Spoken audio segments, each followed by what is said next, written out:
പിന്നെ പിന്നെ ഇപ്പോഴും അഭിനയിക്കാൻ ചോദിച്ചു കഴിഞ്ഞാൽ വേറെ ഒന്നും വേണ്ട അഭിനയിക്കാൻ. ഞാൻ പറഞ്ഞ പഠിത്തം കഴിഞ്ഞിട്ട് അങ്ങനെ പറയണത് മോശമാണ്. പഠിത്തം കഴിഞ്ഞിട്ട് എന്താവാൻ, അങ്ങനെയൊന്നുമില്ല. നല്ലൊരു ബേസിക് അങ്ങനെ കാര്യം ഇപ്പൊ നമ്മൾക്കിപ്പം ബേസിക് ആയിട്ടുള്ള നോളജ് എൻ്റെ വിദ്യാഭ്യാസ യോഗ്യത അനുസരിച്ചല്ല. ഞാൻ അവിടെ ഇൻസ്റ്റിറ്റ്യൂഷനിൽ പോയതുകൊണ്ട് കാവലസ്ഥാനോട് നിന്നുകൊണ്ട് ഈ കണ്ടും കേട്ട് ലോകപരിചയമൊക്കെ ആയതുകൊണ്ടുള്ള കുറച്ച് അറിവ് എനിക്ക് കിട്ടിയതുകൊണ്ട് എനിക്ക് ജീവിക്കാനുള്ളൊരു അത് കിട്ടിയതുകൊണ്ട് ഒരു കഥാപാത്രം പറഞ്ഞു കഴിഞ്ഞാൽ എനിക്ക് എന്താണെന്ന് മനസ്സിലാക്കാൻ. ഇപ്പം ഇല്ലായ്മയും അവന് വയ്യാതെ വല്ലായ്മയൊക്കെ പറഞ്ഞു കഴിയുമ്പോൾ ഒരു ക്യാരക്ടർ എങ്ങനെയാണ് നമുക്ക് മനസ്സിലാക്കാനുള്ളത് ഇതിലൂടെയാണ്. ഈ കുട്ടികൾ ഇനിയിപ്പോൾ ആരും 20 വർഷമൊന്നും പോയിട്ട് നാടകത്തിൽ പരിചയപ്പെടാനൊന്നും പോകണില്ല. അപ്പോൾ വിദ്യാഭ്യാസത്തിലൂടെയും വായനയിലൂടെയും കിട്ടുന്ന അറിവ് ഉപയോഗിച്ചിട്ട് നമുക്ക് ഇതിൽ നിൽക്കാൻ പറ്റും. അപ്പോൾ അതുകൊണ്ടാണ് ഞാൻ പറഞ്ഞത് പഠിക്കുക എന്ന് പറയുന്നത്. അതുകൊണ്ടാണ് കണ്ണൻ ചേട്ടനുമായിട്ടുള്ള ഒരു ബന്ധത്തിലാണ് ഇതിലേക്ക് എത്തിപ്പെടുന്നത് അല്ലേ? കണ്ണൻ്റെ ബന്ധം എന്ന് പറഞ്ഞു കഴിഞ്ഞാൽ ഒരുപാട് പറയണത്. അത് ബന്ധം എന്ന് പറഞ്ഞു കഴിഞ്ഞാൽ നമ്മുടെ സോപാനത്തില് മോഹിനിയാട്ടം ചെയ്യുന്ന ഒരു ഗോപി വർമ്മ അറിയാമല്ലോ, നമ്മുടെ കവടി. അപ്പോൾ അവരാണ് ഇവിടെ എന്നെ എത്തിച്ചത്. അപ്പോൾ എന്നോട് ചോദിച്ചു ഇങ്ങനെ നിന്നാൽ മതിയോ, എന്തെങ്കിലുമൊക്കെ പുറത്ത് ചെയ്യണ്ടേ വർക്ക്. ഞാൻ പറയാൻ നമുക്കങ്ങനെ പരിചയം, നമ്മൾ ഇതിൻ്റെ അകത്ത് കിടക്കുകയല്ലേ. അപ്പോഴൊരു കാര്യം ചെയ്ത് ഞാൻ ഒരാളെ പരിചയപ്പെടുത്തുന്നു പറഞ്ഞാൽ ഏഷ്യാനിലെ ഷായിച്ചേട്ടൻ ക്യാമറ ഷായിച്ചേട്ടനെ, പിന്നെ ഷായിച്ചേട്ടനെ ശിവകുമാർജി പരിചയപ്പെടുത്തുന്നു. ശിവകുമാർജിക്ക് കവടിയാറിലുള്ളൊരു സിനിമയൊക്കെ വളരെ സീരിയസ് ആയിട്ട് കാണുന്ന ഒരാളും നിരൂപണം ചെയ്യുന്ന ഒരാളുമാണ് ശിവകുമാർജി. അദ്ദേഹത്തിൻ്റെ ഫസ്റ്റ് ഷോർട്ട് ഫിലിം കൂട്ടിലേക്ക് അദ്ദേഹത്തിന് ഒരു 8 അവാർഡ് വാങ്ങിച്ചു കൊടുത്തു.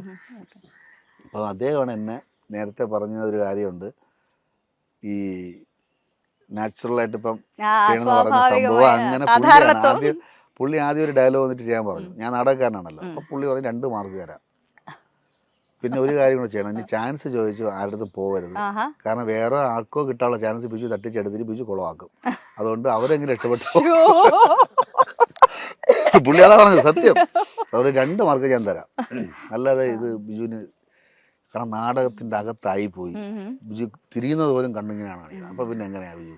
ഈ ഉപ്പുമുളക് ഇങ്ങനെ നമ്മൾ ഇത്രയും വർഷമായിട്ട് കാണുകയാണ്, ഇതിനകത്ത് പറയാൻ പറ്റുന്ന, അതായത് ഒരു അച്ഛനും അമ്മയും ഇത്രയും മക്കളുള്ളൊരു വീട്ടിൽ പറയാൻ പറ്റുന്നതായിട്ടുള്ള ഒരുവിധപ്പെട്ട വിഷയങ്ങളൊക്കെ എടുത്തിട്ട് അലക്കി കഴിഞ്ഞു. ഇത് എങ്ങനെ വിഷയം ഉണ്ടാക്കുന്നു, അതൊരു വലിയൊരു സംശയമാണ് കേട്ടോ. മനുഷ്യരാ, നമുക്ക് ഓരോ വിഷയങ്ങൾ ഓരോ ദിവസം വരും. ഇപ്പൊ എന്റെ വീട്ടിൽ തന്നെ കണ്ടില്ല, ഓരോ വിഷയങ്ങൾ വരും, ഓരോ ദിവസവും ഓരോ വിഷയങ്ങൾ വരും.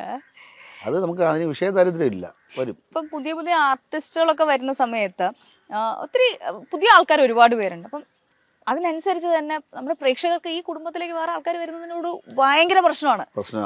അത് എങ്ങനെ മാനേജ് ചെയ്യണം? വന്നാൽ അതനുസരിച്ച് നിന്നോണം. ഓവർഡു ചെയ്ത് കഴിഞ്ഞാൽ അപ്പം വിളിച്ചിട്ട് വിളിക്കും. കാരണം സിറ്റ്കോമില് നിങ്ങൾ ചെയ്തു വെച്ചിരിക്കുന്ന ഒരു സിസ്റ്റം നമ്മുടെ സാധാരണ സീരീസ് ഒന്നും ഡിഫറെന്റ് ആണ്. അപ്പം ബാക്കി ആർട്ടിസ്റ്റുകൾ വരുന്ന സമയത്ത് ഈ ഒരു ട്രാക്കിലേക്ക് എത്തിപ്പെടുക അക്സെപ്റ്റ് ചെയ്യില്ല. എത്ര വലിയ ആർട്ടിസ്റ്റ് ആയിക്കോട്ടെ, അവരവിടെ എത്ര സ്റ്റാർ ആയിരുന്നാലും ഇവിടെ വന്നു കഴിഞ്ഞാൽ വലിയ പാടാ. അത് എങ്ങനെയാണ് നിങ്ങൾ ഇവിടെ വരുന്ന ആൾക്കാർക്ക് പറഞ്ഞു കൊടുക്കാറുണ്ട്? പറഞ്ഞു കൊടുക്കും. അവർ തന്നെ പറയും ഇങ്ങനെ കുറച്ച് പാടാനല്ലേ, നമ്മുടെ ഇങ്ങനെ ചെയ്യാനുണ്ട്. കുറച്ച് കഴിയുമ്പോൾ ആ അളവിൽ തന്നെ പോവും. നമുക്കറിയാമല്ലോ, പെട്ടെന്ന് സിങ്ക് ആവില്ലെങ്കിലും കുറച്ച് കഴിയുമ്പോൾ അങ്ങ് പോകും. ഇപ്പം ഒരു എന്താ പറയാ, സീസൺ 1 നിന്നും സീസൺ 2 വന്നപ്പോൾ ഭയങ്കര മാറ്റങ്ങൾ ഉണ്ടാക്കുന്നു. കുട്ടികളുടെ മാറ്റം തന്നെ ഒരുപാട് കഥകൾ മാറി.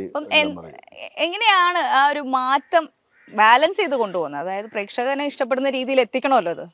അല്ല, ഇപ്പം ഞാൻ പറയും, ഈ മാറ്റം ഒന്നാമത്തെ കാര്യം, ഈ ഇപ്പം കേശുവിനെ വെച്ച് കുട്ടികളെ കളിക്കാൻ പറ്റില്ല, ശിവാനി കുട്ടികളെ കളിക്കാൻ പറ്റില്ല, പിന്നെ പാറക്കുട്ടി. അപ്പം ഇപ്പോഴത്തെ നില അനുസരിച്ച് എന്തൊക്കെ ഒരു, ഇപ്പം കേശുവിൻ്റെ യുവാവാണല്ലോ, യുവാവിനുണ്ടാകുന്ന പ്രശ്നങ്ങളാണ് ഇപ്പോൾ. അവന് ലൈനായി, വേറെ ഞാൻ കുറച്ചുകൂടെ കിളവനായി എന്നാണ് പറയണത് ഇപ്പോൾ അവരുണ്ട്. മര്യാദയ്ക്ക് കിളവനായില്ല, മര്യാദയ്ക്ക് വീട്ടിൽ അടങ്ങി കിടന്നൂടെ, വീടിൻ്റെ പുറത്ത് എന്നാണ് ഭാര്യയും മക്കളൊക്കെ പറയുന്നത് തന്നെ. അപ്പോൾ അത് അങ്ങനെ, അപ്പോൾ ആ ലെവലുള്ള കഥകളായി.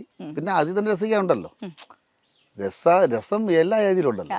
അപ്പോൾ ആ ഏജ് അതിനനുസരിച്ചിട്ടുള്ള ഒരു മാറ്റവും നമ്മുടെ പ്രേക്ഷകർ അതനുസരിച്ച്, കാരണം കാലത്തിനനുസരിച്ച് മാറ്റം നമ്മളിൽ ഉണ്ടാവുന്ന പോലെ കഥയിലും. ഇപ്പോഴത്തെ പറഞ്ഞാൽ അത് ഞാൻ പറയാനുള്ള വിഷയമാണ്. ഇപ്പോൾ ഒരു വാക്ക് നമുക്ക് പറയാൻ പറ്റുന്നില്ല. നമ്മൾ പറയുന്നത് കഥയ്ക്ക് വേണ്ടിയാണ്, അല്ലാതെ ഒന്നുമല്ല. ഇപ്പൊ ഞാൻ നീരുവിൻ്റെ അടുത്ത് നിന്നെ അടിച്ച് റെഡി പറയാൻ പാടില്ല. പൊളിറ്റിക്കൽ കറക്റ്റ്നെസ് എന്നെ ഇടിക്കും അങ്ങനെ ചെറുത്തി സ്ത്രീകൾക്കെതിരെ ഞാൻ പറയും 20 വയസ്സായെന്ന് പറയാൻ പാടില്ല.